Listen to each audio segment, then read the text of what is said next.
He a coward.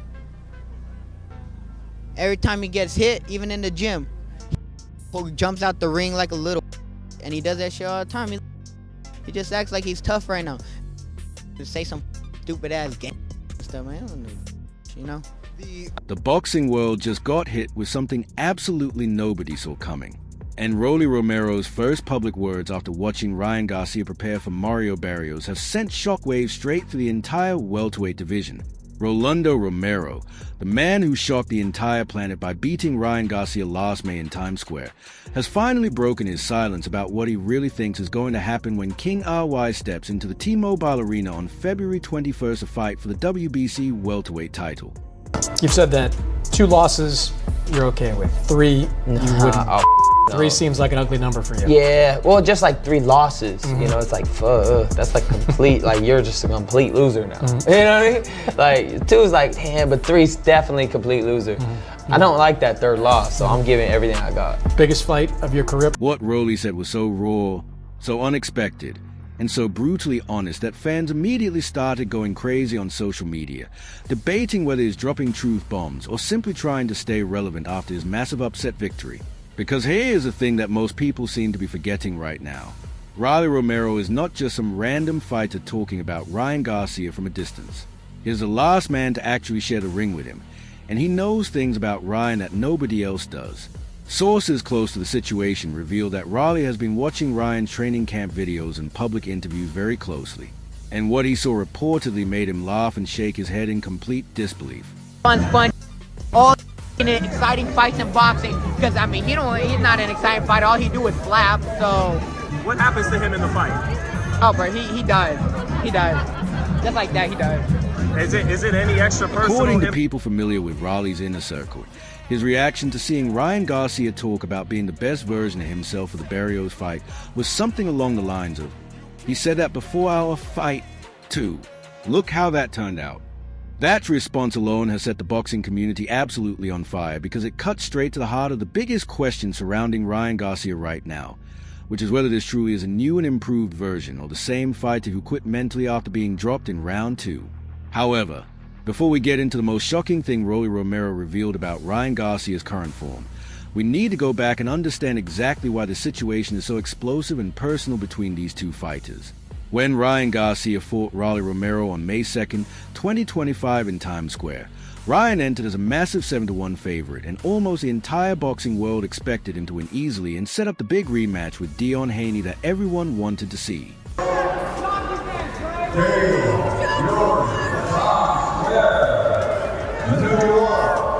New York, USA, a great night of boxing.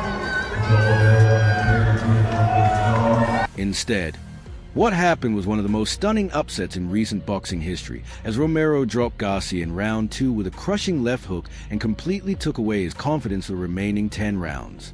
Ryan Garcia himself admitted after the fight, "It was a pretty off night.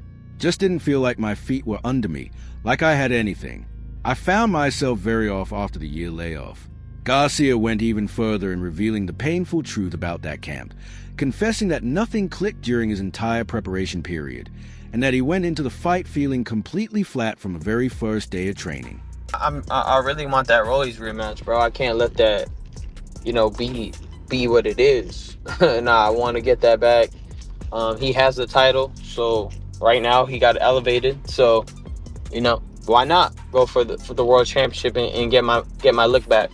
Many people in the boxing community believe this was the most honest and vulnerable Ryan Garcia has ever been publicly, but Rolly Romero reportedly had a very different take on those excuses from the very beginning.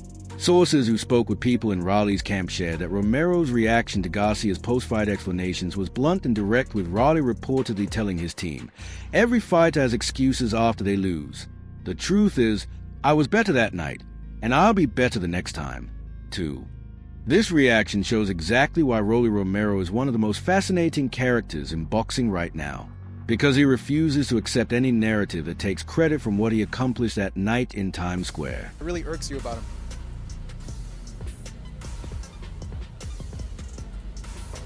He just fucking acts tough, that's all it is. Yeah, he's a fucking phony.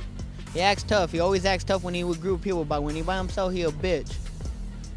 Now, Fast forward to today, and Ryan Garcia is preparing for the biggest fight of his career against WBC welterweight champion Mario Barrios on February 21st, with his father Henry Garcia back in the corner as his trainer. Henry Garcia has been extremely confident and outspoken about Ryan's current form, telling the media, "This is a Ryan that people are going to see. It's perfect. What he's doing is exactly what we wanted to see in last camp. He would beat Raleigh right now."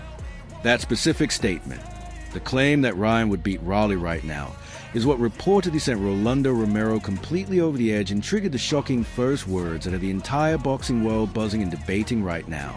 According to sources close to Rayleigh's team, when he heard Henry Garcia make that claim about Ryan beating him right now, Rayleigh's response was immediate and completely fearless in a way that showed he has zero respect for the idea that Ryan has suddenly transformed overnight. Haven't gotten the opportunity for that title shot that, let's say, Devin Haney has gotten, and I don't know, your career needs to catch up to get the opportunity that hasn't been given to you. I started boxing when I was 17. I started boxing late. I started boxing 7 years ago. They've been boxing since they were kids. They were pro before me, all this stuff. So I mean, there's no need to play catch up. Like I said, it's just with the process, you know.